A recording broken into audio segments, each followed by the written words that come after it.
എന്താണ് ഈ സംഘർഷത്തിന് കാരണമെന്നാണ് ഇപ്പോൾ മനസ്സിലാക്കാനാകുന്നത്. ഇപ്പോൾ രണ്ടുപേരും അങ്ങോട്ടും ഇങ്ങോട്ടും കല്ലേറുണ്ടായിട്ടുണ്ട്, പുറത്തുനിന്ന് കല്ലേറുണ്ടായത്. KSU പ്രവർത്തകരാണ് അകത്തേക്ക് കല്ലെറിഞ്ഞെന്നാണല്ലോ പറയുന്നത്. എന്താ സംഭവിച്ചത്?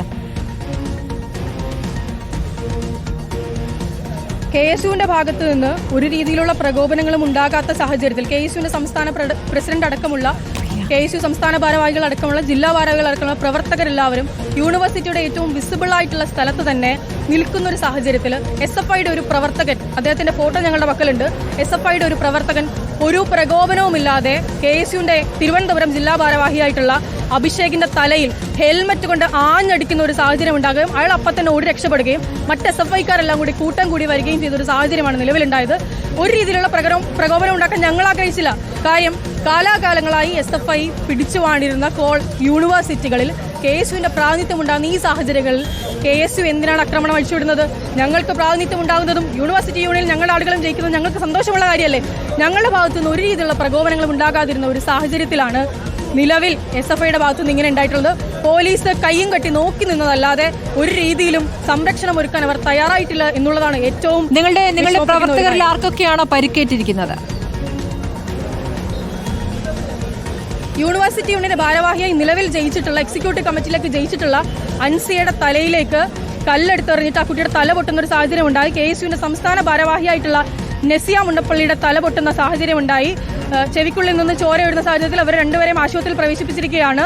അതുപോലെ തന്നെ KSUവിന്റെ മറ്റ് ജില്ലാ ഭാരവാഹികൾ അല്ലമീൻ അടക്കമുള്ള ആളുകളുടെ ഒക്കെയും തലയ്ക്കാണ്, എല്ലാവരുടെയും തല ലക്ഷ്യമാക്കിയിട്ടുള്ള ഏറുകളാണ് ഇതിൽ നിന്നുണ്ടായത്. അകത്തുനിന്നോ പുറത്തുനിന്നോ എവിടുന്നായിരുന്നു കല്ലേറ്?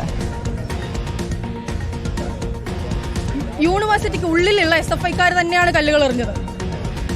ശരി, ഇതിൽ പ്രകോപനവുമില്ലാത്ത രീതിയിൽ യൂണിവേഴ്സിറ്റിയുടെ മുമ്പിലുള്ള പ്രതിമയുടെ പറഞ്ഞോളൂ, പൂർത്തിയാക്കോളൂ.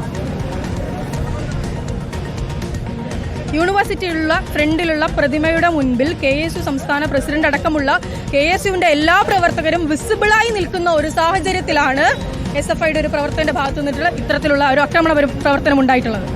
സ്മൃതി, നമ്മളോടൊപ്പം KSU സംസ്ഥാന അധ്യക്ഷൻ അലോഷിയും ചേരുന്നുണ്ട്. അലോഷി, സ്മൃതി പരുത്തിക്കാടാണ് സംസാരിക്കാം. ഹലോ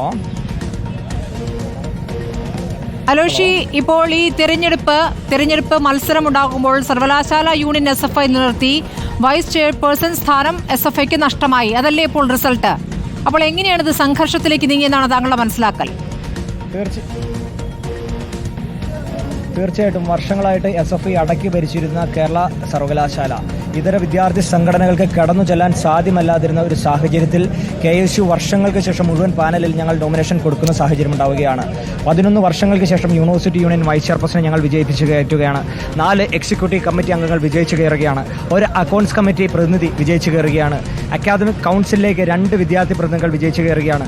സെനറ്റ് കൗണ്ടിംഗ് നടക്കുമ്പോൾ 4 വിദ്യാർത്ഥി പ്രതിനിധികൾ ഞങ്ങളുടെ വിജയിച്ച് കയറുകയാണ്.